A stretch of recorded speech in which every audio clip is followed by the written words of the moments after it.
Bismillahirrahmanirrahim. Assalamualaikum warahmatullahi wabarakatuh. Innal hamdalillah nahmaduhu wa nasta'inuhu wa nastaghfiruh wa nastahdihi wa na'udzu bihi min shururi anfusina wa sayyiati a'malina. May yahdihillahu fala mudhillalah wa may yudlil fala hadiyalah. Wa asyhadu an la ilaha illallah wahdahu la syarikalah wa asyhadu anna sayyidana wa habibana wa syafi'ana wa maulana Muhammadan abduhu wa rasuluh.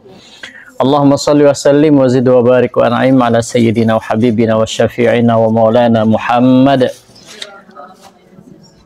Salatan adada makan wa adada ma yakun wa adada al-harakati was-sukun wardallahu ma'anil arba'atil khulafa'ir rasyidin al-mahdiyyin Abi Bakrin wa Umar wa Utsman wa Ali wa an baqiyatil ashabil akhyar wa ali baitil athhar wa man da'a bi da'watihi wastanna bi sunnatihi ila yaumiddin thumma amma ba'du. Faqala ta'ala fi kitabil aziz wa huwa asdaqul qailin a'udzu billahi minasy syaithanir rajim bismillahirrahmanirrahim. Wal 'asr innal insana lafi khusr illa alladzina amanu wa 'amilus solihati wa tawasaw bil haqq wa tawasaw bis sabr. Shadaqallahul azim.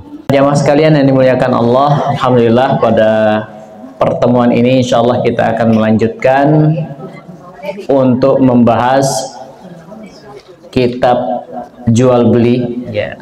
Yang pada pertemuan sebelumnya kita sudah memulai dengan dua hadis pertama yang insya Allah dengan kita membahas ya hadis-hadis yang berkaitan dengan fikih muamalah atau fikih jual beli ini, kita berharap kita mendapatkan keberkahan ya di dalam muamalah kita secara umum insya Allah taala. Ya, insya Allah pada kesempatan ini kita masuk ke hadis yang ketiga. Beda-beda nomor ya. Di aplikasi berapa nomornya? 603. 603. Oke, ya betul 603. Kalau di kitab saya 662 ya. Ini tergantung penyusunannya saja sebenarnya. Silahkan dibuka yang punya aplikasi, saya akan bacakan hadisnya, nanti mohon diterjemah. Bismillahirrahmanirrahim. Wa 'an ibni Mas'udin radhiyallahu anhu qala sami'tu Rasulullah sallallahu alaihi wasallam yaqul idza ikhtalafa al-mutabayyi'ani wa laysa bainahuma bayyinatun fal qawlu ma yaqulu rabbus sil'ati aw yatatarakani. Rawahul khamsah wa sahhahahu al-hakim. Apabila penjual dan pembeli berselisih, sedangkan di antara mereka tidak ada bukti atau keterangan yang jelas, maka perkataan yang dipegang adalah perkataan pemilik barang, atau mereka membatalkan transaksi. Hadis riwayat 5 orang imam dan disahihkan oleh Al-Albani. Ya, baik, terima kasih jamaah sekalian.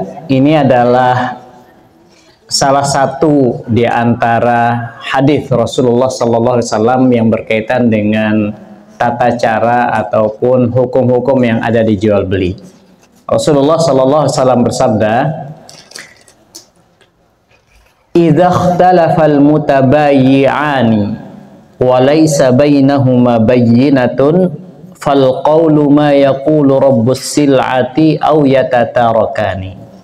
Idza ikhtalafal mutabayyi'ani, apabila berselisih. Nah, ini ikhtalafa itu artinya berselisih. Siapa yang berselisih? Al-mutabayyi'an. Dua orang yang sedang melakukan transaksi. Ya, biasanya yang melakukan itu berarti siapa, Bu? Penjual dan pembeli. Ya, al-mutabayyi'ani. Wa laisa bainahuma bayyinatun. Kemudian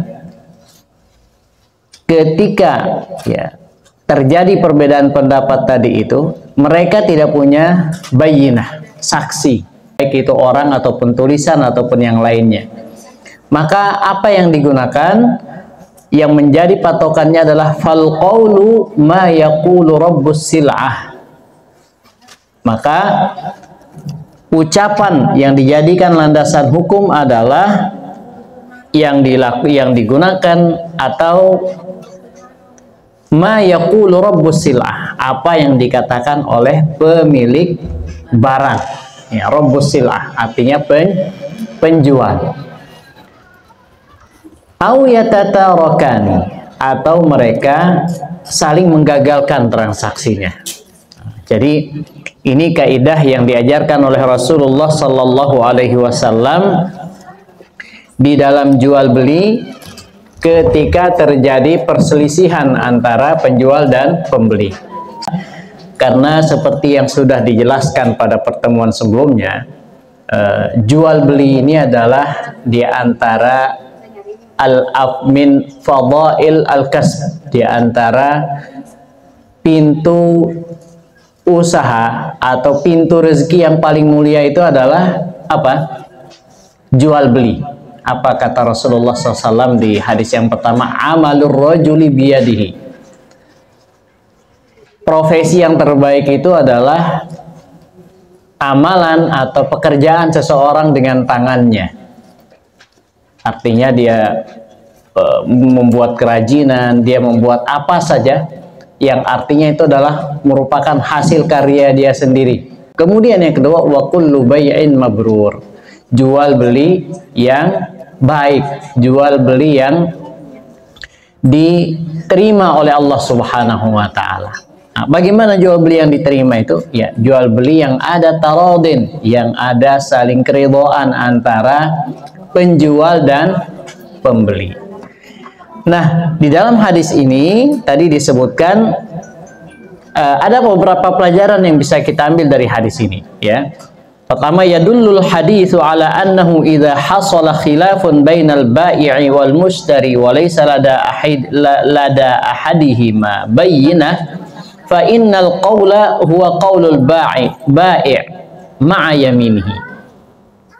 Jadi kalau memang terjadi perbedaan pendapat, ada terjadi kesalahpahaman antara penjual dan pembeli, macam-macam apa penyebabnya? Apa kira-kira penyebab utamanya, Bu? Antara penjual dan pembeli kalau terjadi masalah itu biasanya apa? Apa? Tawar-menawar. Oke, ya, biasa tawar-menawar berarti belum terjadi jual belinya. Itu biasa itu. Berarti yang lain apa? Cacat barang. Ya, biasanya cacat barang. Terus apa lagi? Oh, barang KW. Ya, betul lah. Cacat barang atau mungkin dia menyembunyikan, ya kan, kecacatan daripada barangnya itu. Yang ditulisnya ori ternyata KW, ya, KW sekian, ya, insyaallah. Nah, ini akan terjadi perbedaan antara perselisihan antara penjual dan pembeli. Kalau tidak ada saksi, misalkan kayak tadi, oh saya ini tidak ada cacat, ini ori, betul-betul ori, ya misalkan, maka ketika tidak ada penjelasannya yang menjadi saksi pada waktu itu, maka yang dijadikan patokan adalah apa, Bu? Perkataan dari penjual. Nah, jadi penjual yang dijadikan patokan. Dengan catatan bagaimana penjual ini ketika dia akan mengatakan, oh ini bukan KW, ini bukan apa lagi, oh ini tidak ada cacatnya, maka dia hendaknya dia menambahkan dengan ma'a yaminihi. Yaminihi itu artinya apa?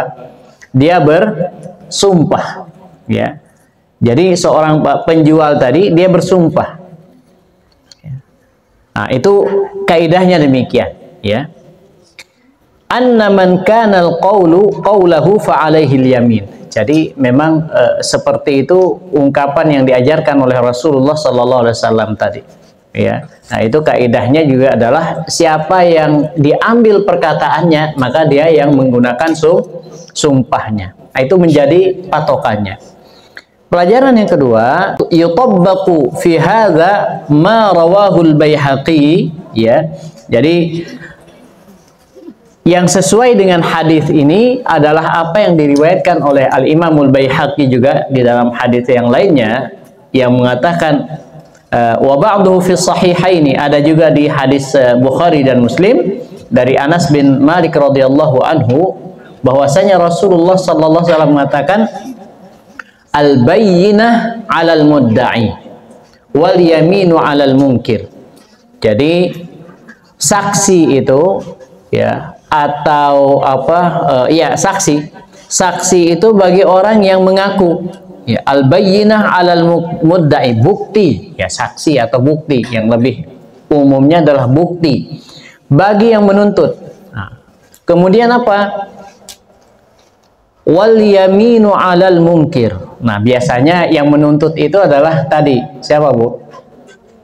Pembeli apa penjual? Pembeli, ya. Nah, buktinya mana? Mana buktinya? Nah, dia memberikan bukti. Seorang pembeli menunjukkan buktinya.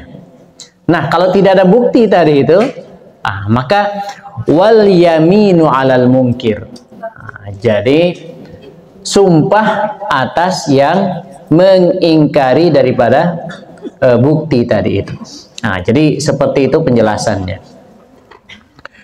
Baik, kemudian yang lanjutnya adalah pelajaran yang bisa diambil di sini. Idza ikhtalafal bai'u wal mushtari fi qadri tsaman wala bayyinah tahalafa wa sifatu tahaluf ay yahlifal bai' ma bi'tuhu bikadza wa inna ma bi'tuhu bikadza thumma yahliful mushtari mashtaraituhu bikadza wa inna mashtaraituhu bikadza thumma likulli minhuma faskhul bai'i. Jadi ada beberapa catatan di sini, dikatakan kondisinya. Kalau misalkan perbedaannya itu, berselisihnya itu di kesepakatan harga, ya, si penjual mengatakan, oh tadinya harganya kan segini, gitu.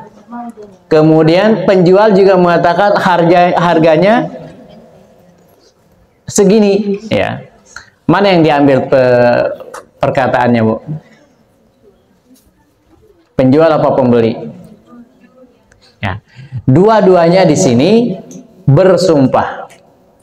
Dua-duanya bersumpah bahwa yang benar itu adalah yang menurut masing-masing itu, penjual atau pembeli. Dia bersumpah, saya membelinya itu dengan harga sekian yang sudah disepakati, bersumpah.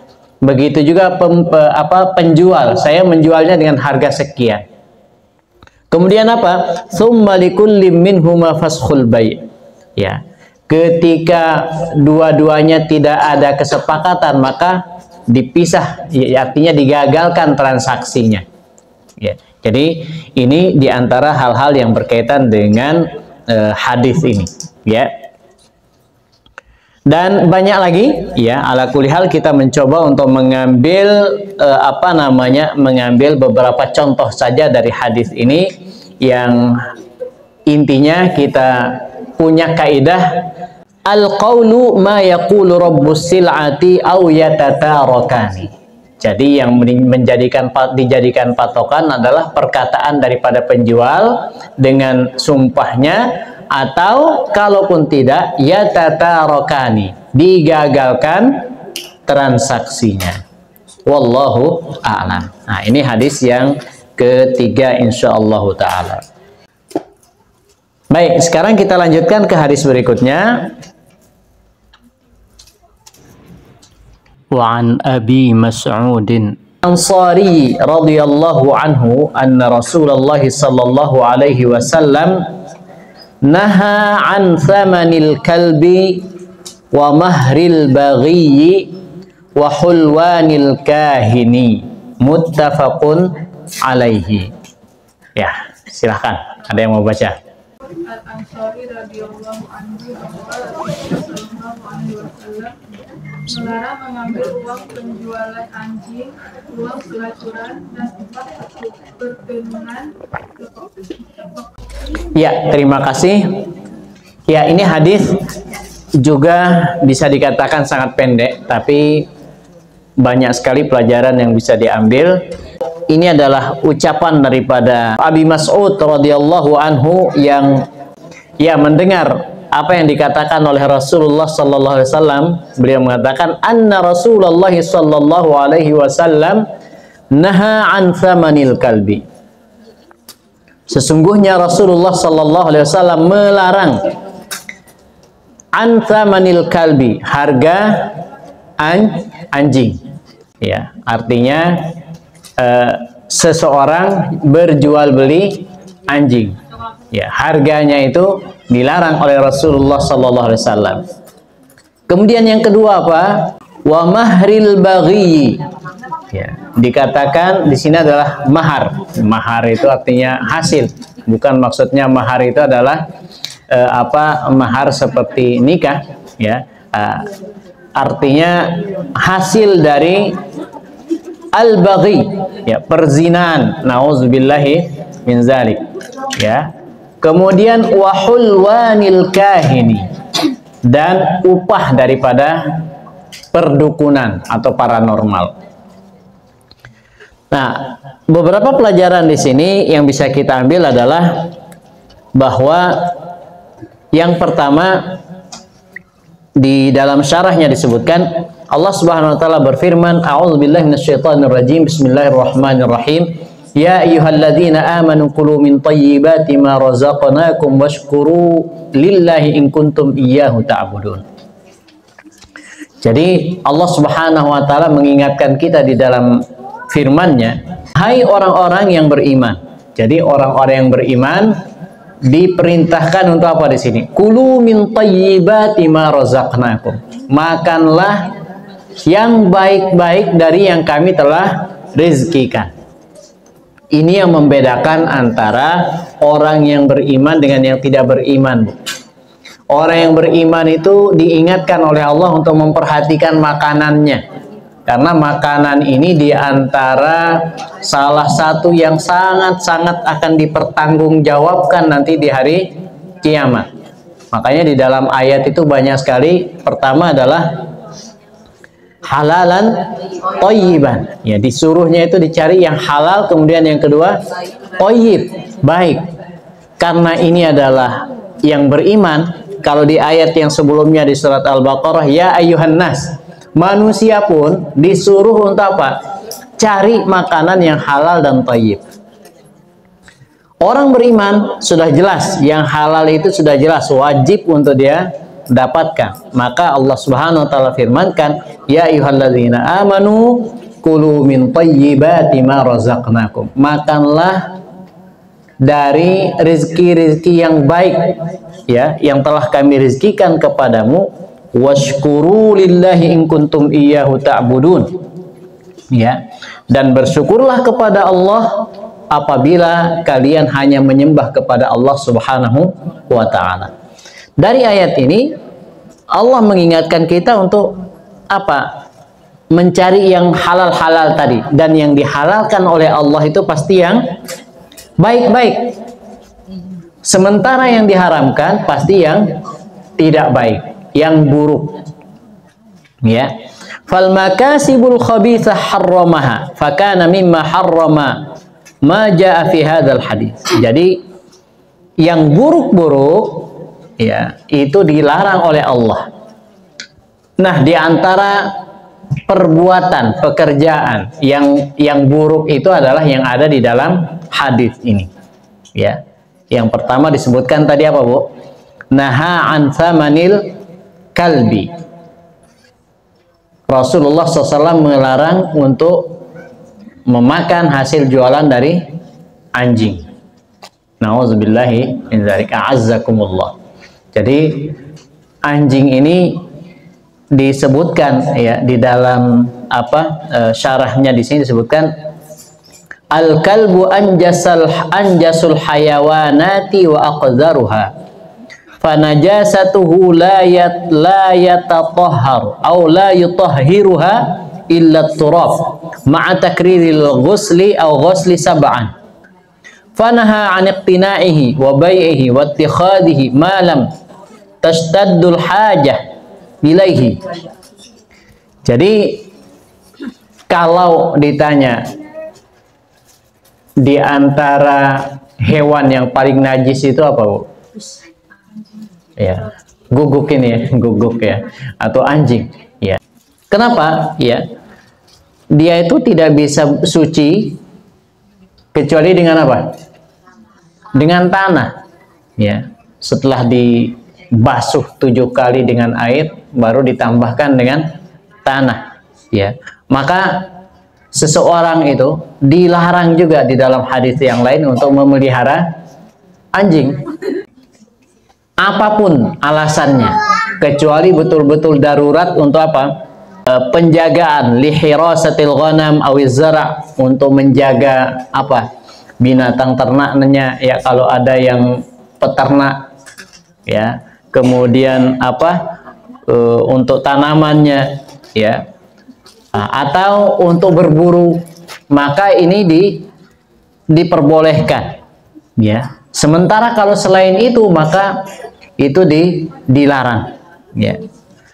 Sehingga di sini disebutkan, ya, di dalam hadis ini, nah Rasulullah Shallallahu Alaihi Wasallam an thamanil kalbi. Jadi kalau ada orang yang jual beli anjing, ya, maka harganya itu dia dilarang, ya. Di sini disebutkan amman nahyu an thamanihi fa huwa yahtamilu ahadu amrayni, ya. Apa maksud daripada larangan ini? Ya.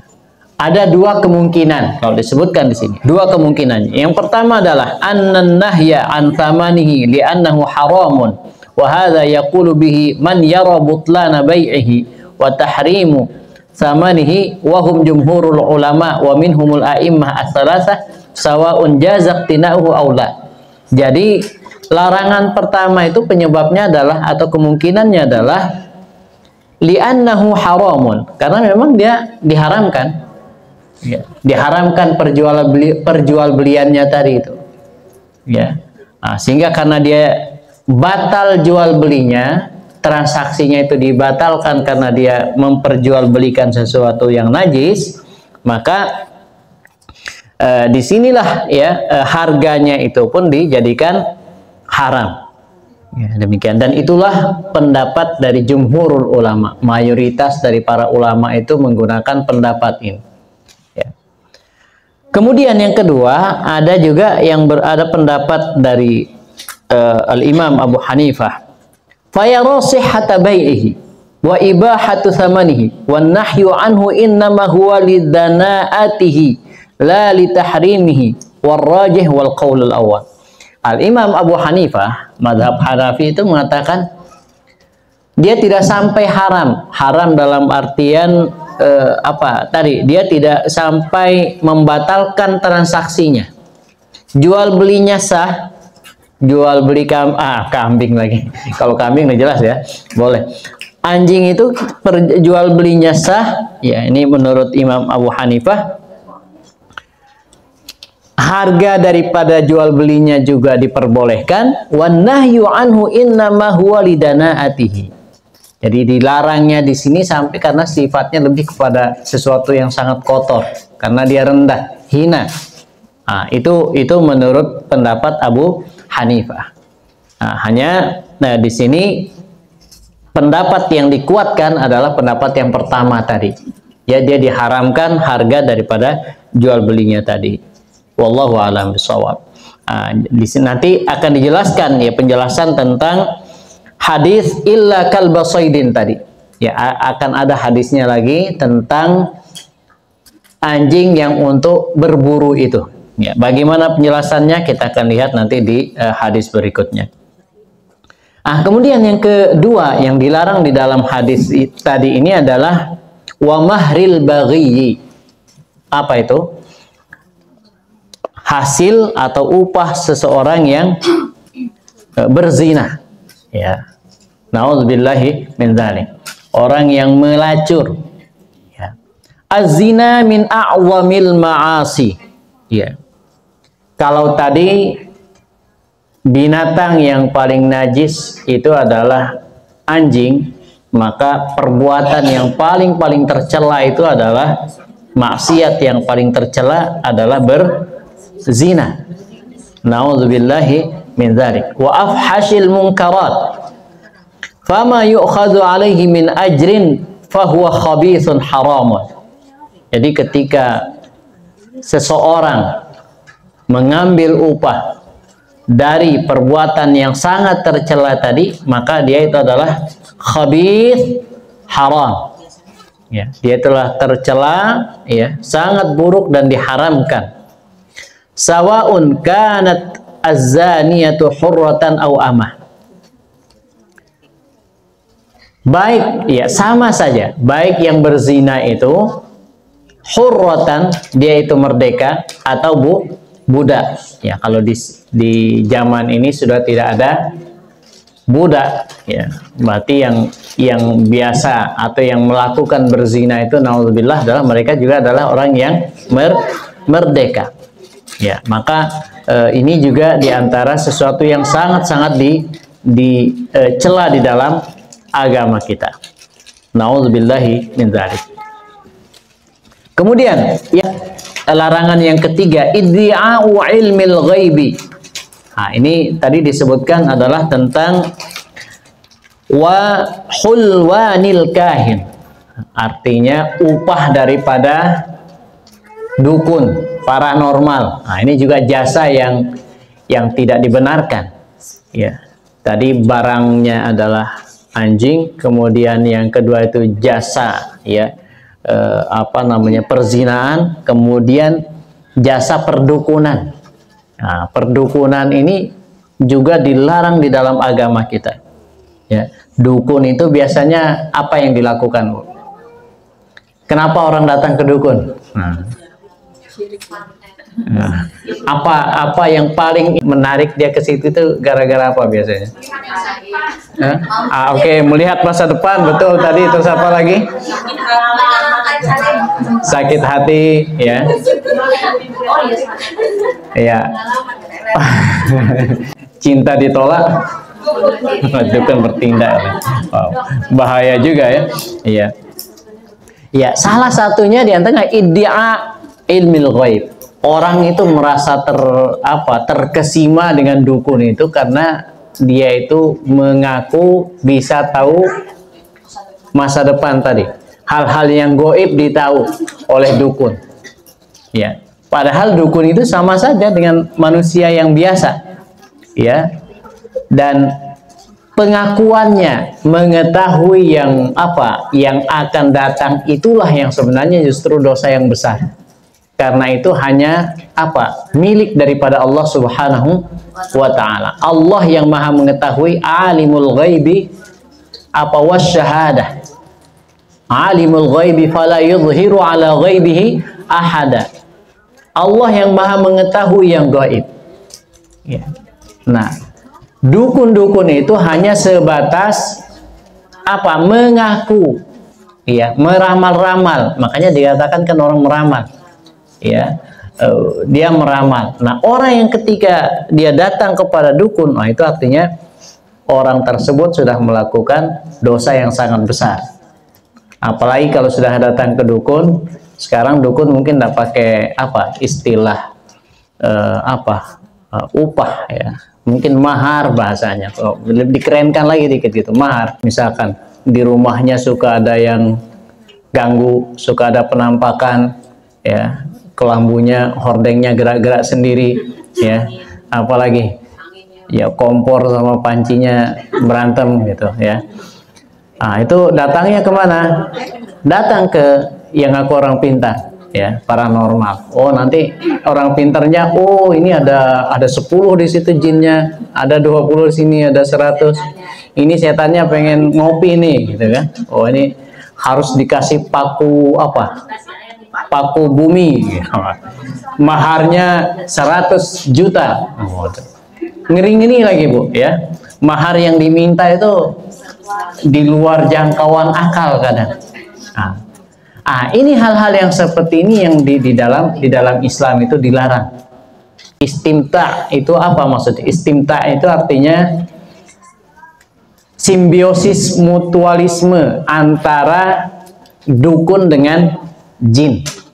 Ya.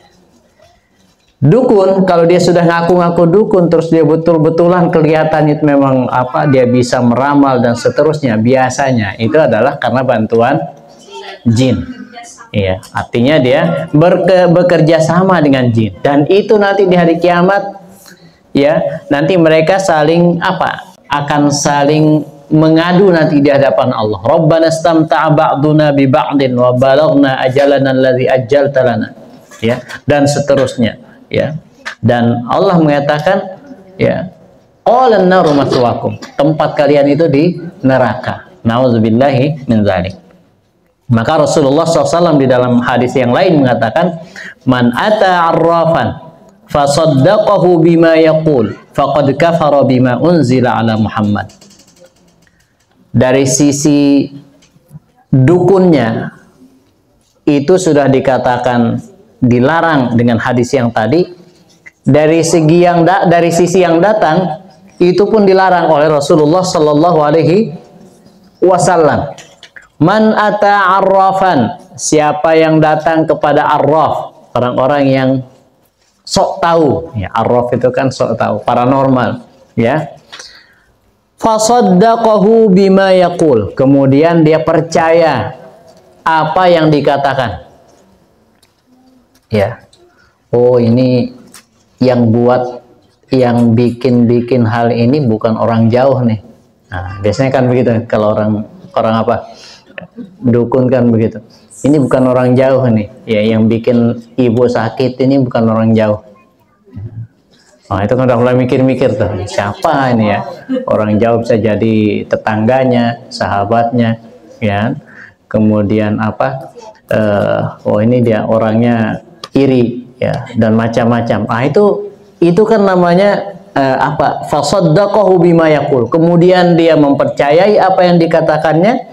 Faqad kafara bima unzila ala Muhammad. Maka dia termasuk orang-orang yang sudah kafir, ingkar terhadap apa yang diturunkan kepada Nabi Muhammad SAW.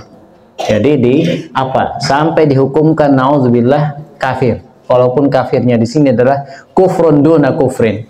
Ya, yang dosanya itu sudah mendekati kepada kekufuran. Maka perlu untuk kita berhati-hati terhadap tadi, ya, khulwanul kahin tadi, ya. Baik. Kemudian berikutnya adalah pelajarannya di sini disebutkan al-hadits yanha 'anil umuri allati tamassud daruriyatul khams. Jadi hadis ini betul-betul mengingatkan, ya, untuk menjaga ad-daruriyat al-khams, 5 hal yang sangat-sangat wajib atau 5 hal yang sangat urgen yang penting di dalam kehidupan kita. Ini yang dijaga di dalam Islam itu. Ini yang menjadi patokannya. Larangan, perintah itu patokannya yang 5 ini. Apa aja itu, Bu? Pernah kita bahas atau belum?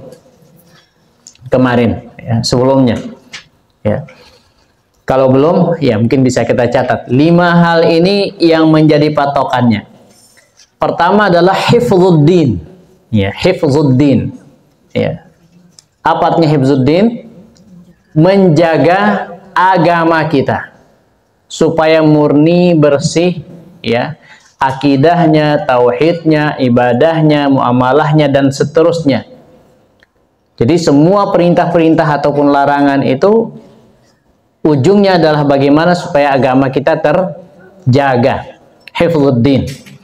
Kemudian yang kedua, hifdzun nafsi, ya. An-nafs, ya. Kalau tadi din, sekarang nafsun. Nafsun itu artinya jiwa, menjaga jiwa. Artinya menjaga setiap individu-individu yang ada. Allah melarang, misalkan contohnya, melarang orang untuk minum khamr. Itu untuk menjaga apa, Bu? Ya, jangan sampai jiwa-jiwa itu, ya, individu-individu itu menjadi lemah, menjadi rusak. Narkoba dan seterusnya itu adalah menjaga jiwa. Kemudian al-aql, menjaga al-aql, ya, hifdzul aql, menjaga akal. Ya, akal itu dari bahasa Arab, ya, menjaga akal seseorang. Tadi seperti tadi, minuman keras, kemudian judi, ya, dan yang lain-lainnya itu justru akan merusak akal orang. Nah, maka terjagalah akal ini, ya. Kemudian al-irdu, apa irdu itu? Hifdzul irdi, ya, menjaga kehormatan, menjaga kemuliaan. Zina, kenapa dilarang? Ya karena seseorang ya supaya ketika dia berzina itu artinya kehormatannya hilang, kemuliaannya hilang. Maka Allah halalkan nikah dan haramkan berzina. Ya, jadi seperti itu. Dan yang berikutnya wahifdzul mal, ya hifdzul mal, menjaga harta. Jual beli dihalalkan, riba diharamkan. Itu untuk apa? Untuk menjaga harta kita supaya hartanya menjadi harta yang baik. Ya. Nah, dari yang 5 ini ya, agama, kemudian jiwa, apalagi akal, kehormatan dan harta, ya. Nah, ini nanti ada satu amalan tadi bisa mencakup kelima-limanya, atau bisa jadi salah satu atau salah dua dari yang 5 tadi. Ya. Nah, sehingga itulah Islam itu dia menjaga yang 5 ini, ad-daruriyat al-khams. Apa? 5 hal pokok. Ah, ini bahasanya nih. 5 hal pokok ya. Ad-daruriyat al-khams di sini diistilahkan 5 hal yang pokok yang wajib untuk dijaga. Ya. 5 hal yang wajib dijaga. Apa itu tadi? Agama, jiwa,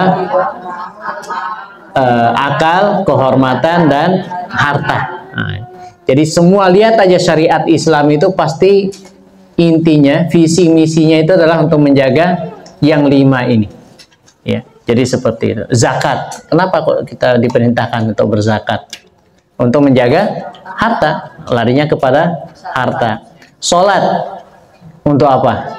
Yang paling ini adalah jiwa atau din tadi, agama. Ya, kita cari lagi yang lain apa? Misalkan puasa, ya agama, ya jujur, ya bagaimana kita akhlak, sedekah, harta, ya dan seterusnya. Jadi akan bermuara kepada 5 hal ini. Nah itu maknanya ya. Baik. Al-Islamu dinu sidqin fala yuqirrud dajjalin wal musya'widhin wa dinu taharatin wa nazahatin fala yarda kasbal mal bit turuqil waskhah ya al-wasikhah wal fahisha al munkarah wa dinu jiddin fala yarda akhdha amwalin nas illa bi turuqin nafi'atin yastafidu minha at-tarafan amma al-manafi'ul muharramah fala ya'tarif biha wala yaj'alaha thamanan wala waznan. Jadi di sini juga disebutkan pelajarannya bahwa agama kita ini adalah ya agama yang benar, ya dinus sidqin, agama yang mulia, ya. Oleh karena itu ketika dia menjadi agama yang mulia untuk menjaga yang 5 hal tadi, fala yuqirrud dajjalin wal musya'widin. Jangan sampai kita mengakui ya atau mengukuhkan para dajjal ini. Dajjal ini apa maksudnya dajjal itu? Ya, itu istilah Arab kita sebenarnya, dajjal ya. Dajjal ini ya orang yang mengaku-ngaku. Dajjal itu kan yang paling utama daripada dajjal itu sifatnya apa, Bu? Ngaku-ngaku kan. Nanti apa? Sesuatu yang tidak baik dikatakan baik oleh dajjal. Dia bilang surga padahal itu adalah neraka. Nah, itulah pengakuannya. Maka ad-dajjalin itu orang yang mengaku-ngaku.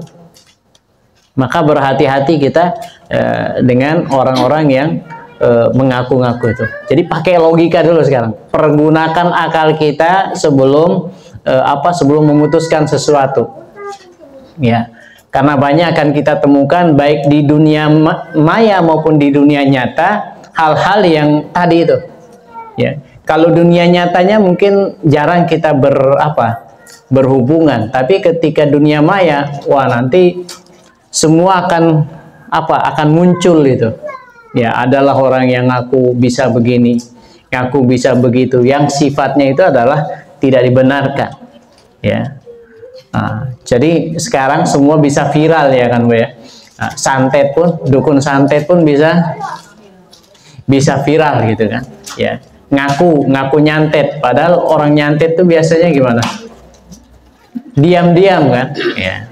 Kalau memang benar dukun santet ya nggak mungkin bisa dikamerakan gitu, atau dibuat apa, diajak untuk kerjasama gitu. Itu lebih kepada ini aja, entertainment saja, untuk apa namanya, untuk hiburan dan sifatnya pendidikan, ya. Nah, sehingga jangan sampai sekali lagi kita kukuhkan, ya, ad-dajjalin wal musyawwidin tadi. Islam ini juga agama yang bersih. Nah, sehingga kalau kita mau bersih, maka bersihkanlah juga cara kita mencari nafkah itu, cari rezeki itu. Jangan sampai ada cara-cara yang tidak dihalalkan oleh Allah. Nauzubillah, ya. Tadi yang dikatakan itu amalan tangannya, artinya bekerja dia, ya. Gunakan tangan ini, potensi-potensi yang kita punya untuk kita mendapatkan rezeki yang halal. Jangan sampai nauzubillah ada yang kok mau jual diri, ya. Ketika seseorang jual diri itu artinya apa? Dia tidak menghargai apa yang sudah Allah berikan berupa tangan yang bisa dia berkreasi, dia bisa melakukan hal-hal dengan tangannya itu. Ada pintu jual beli yang bisa dilakukan. Nah, ini yang perlu untuk diperhatikan, ya. Kemudian Islam ini juga adalah agama yang sungguh-sungguh. Jadi Islam adalah dinu jiddin, ya. Dikatakan dinu jiddin, maka ketika agama Islam ini adalah agama kesungguhan, maka kita jangan main-main di dalam memperhatikan, di dalam mendapatkan pintu rezeki kita itu. Ya, perlu untuk memperhatikan mana yang dibenarkan, mana yang dilarang. Wallahu a'lam. Baik, itu mungkin beberapa pelajaran yang bisa kita ambil. Kita tanya jawab saja ya, Masya Allah. Ini berarti 2 hadis saja kita ya. Ini menarik sebenarnya hadis-hadis yang akan kita bahas, dan memang panjang tentang masalah kitab jual beli ini. Insya Allah kita akan buat berseri, mudah-mudahan Allah panjangkan umur kita, seperti kita membahas apa, Kitabul Jami, ya, tentang kitab kelengkapan di akhir daripada kitab Bulughul Maram. Sampai berapa tahun dulu kita bahas? Kitab kelengkapan itu kan banyak tuh, tentang hadis-hadis yang sudah kita bahas tentang doa dan seterusnya. Nah, kitab atau hadis-hadis tentang jual beli ini juga perlu untuk kita bahas satu persatu. Tujuannya untuk apa? Ya, untuk kita mengenalkan, ya, tentang mana yang diperbolehkan, mana yang tidak diperbolehkan, ya. Dan sifatnya adalah, ya, karena kita membahasnya ini adalah dari hadisnya, nah, kemudian kita ambil pelajaran-pelajaran hadisnya. Jadi yang kita fokuskan pertama adalah lebih kepada, oh, kita tahu ini matan hadisnya, kemudian kandungan-kandungan hadisnya seperti ini, ya. Berkaitan dengan hukum-hukum itu, nah, bisa kita tambahkan sendiri dengan kita banyak mengikuti kajian-kajian yang ada di, saya rasa banyak ya, di video-video ataupun di literasi-literasi yang ada, ya, tentang fikih muamalah ini. Karena memang fikih muamalah ini adalah di antara ilmu yang selalu berkembang, ya. Dia tidak monoton dan paling cepat perkembangannya, perubahannya itu beda-beda. Kalau dulu jual belinya, transaksinya yang kita tahu ya mungkin transaksinya yang betul-betul apa, betul-betul tradisional. Kalau sekarang transaksinya bisa sudah sangat-sangat modern, ya. Nah, oleh karena itu fikih muamalah secara kontemporer ini perlu untuk kita pelajari. Baik, itu saja mungkin yang dapat saya sampaikan sebagai pengantar. Mudah-mudahan ada manfaatnya. Kalau ada yang perlu ditambahkan, ditanyakan, baik berkaitan dengan 2 hadis tadi ataupun yang sebelumnya, kita persilahkan. Oh ya, sekarang modelnya tidak harus bertanya ya. Modelnya sudah ini kelasnya udah kelas apa nih? Doktor sudah ini ya. Udah doktor semua ini ya. Orang dokternya bisa 1,5 tahun kan udah dapat dokter. Ini ibu pengajiannya udah bertahun-tahun ini ya, udah lebih dari dokter. Jadi tidak harus nanya ya, harus kalau bisa menambahkan, gitu ya. Kalaupun menyanggah nggak apa-apa ya, itu dipersilahkan. Demikian, assalamualaikum warahmatullahi wabarakatuh.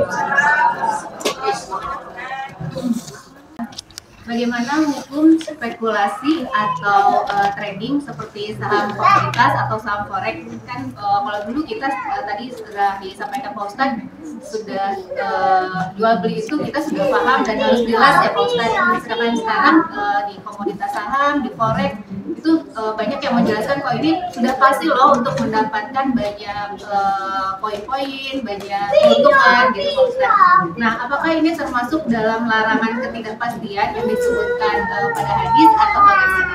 Izin minta pencerahannya Pak Ustadz, terima kasih. Masya Allah.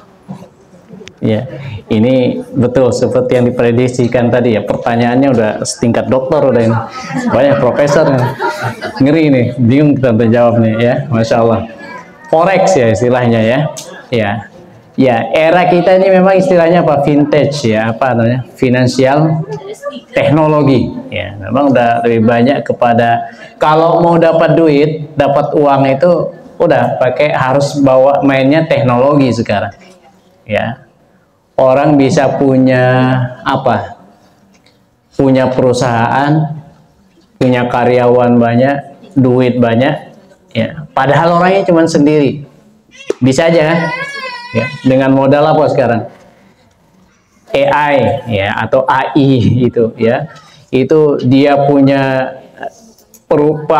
pekerjaannya AI ya, AI tadi ya. Dia bikin perusahaan AI ya. Sehingga dia dapatnya udah duitnya ke dia semua. Nah, jadi hal-hal yang seperti itu. Nah, sebelum kita masuk kepada forex tadi itu, ini hal-hal yang memang bagian daripada fikih muamalah kontemporer. Ya, maka para ulama itu juga melihat, menyesuaikan ini sesuai apa tidak. Nah, sekarang berkaitan dengan jual beli saham dan seterusnya itu perlu penjelasan yang lebih panjang lagi ya, dan tidak semua boleh, tidak semua tidak boleh ya. Jadi memang ada apa, ada rambu-rambunya, dan di situ ketika berbicara tentang apa komoditi-komoditi yang ada, maka di situ sekarang sudah ada istilahnya apa, di antaranya adalah yang perlu untuk diperhatikan itu sistemnya dulu. Ini sesuai syariah apa tidak? Itu saya rasa sudah ada itu. Makanya kalau kita di tanah air, di Indonesia itu sebenarnya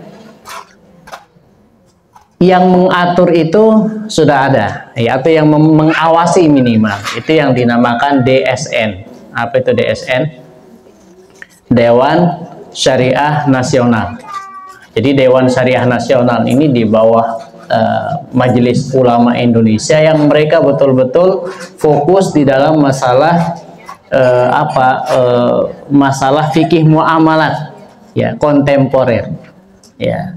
Apa yang dilarang, apa yang tidak, itu mereka membuat fatwa-fatwanya ya. Nah, jadi seperti itu. Maka kalau kita mau jawabannya yang lebih mendalam, ya memang harus lihat tadi itu, apakah sesuai dengan syariah apa tidak dia, ada pengawasnya apa tidak.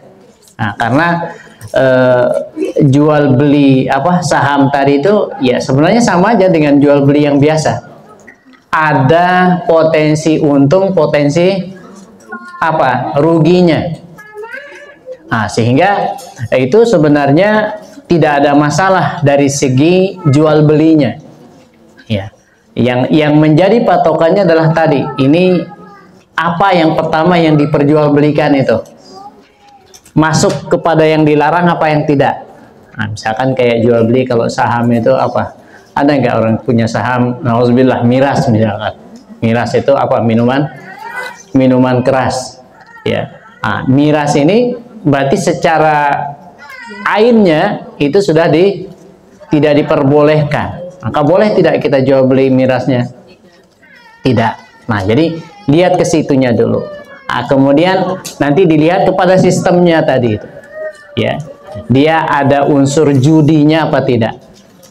Ya. Ada istilah yang dilarang itu kan yang digunakan menjadi patokan umum itu namanya maghrib. Ya, mungkin kemarin kita sudah bahas maghrib itu. Apa maghrib itu, Bu?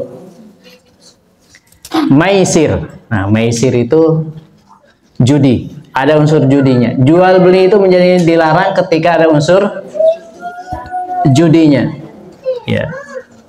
Sesuatu itu terlarang, muamalah itu ketika ada unsur judinya. Mim, ma, ini apa namanya, singkatan. Maisir, ya. Kemudian maghrib, ya kan, ma, kemudian g-nya apa? Gharar. Nah, gharar itu artinya apa? Gharar itu sesuatu yang kurang jelas, yang tidak jelas, ya. Itu punya bai' gharar. Nanti ada hadisnya, ya, tentang bai'ul gharar. Ya, dia menjual sesuatu yang dia tidak jelas, tidak sesuai. Ya, jual beli gharar mungkin yang paling gampang contohnya apa? Jual beli ikan di kolam gitu atau di laut.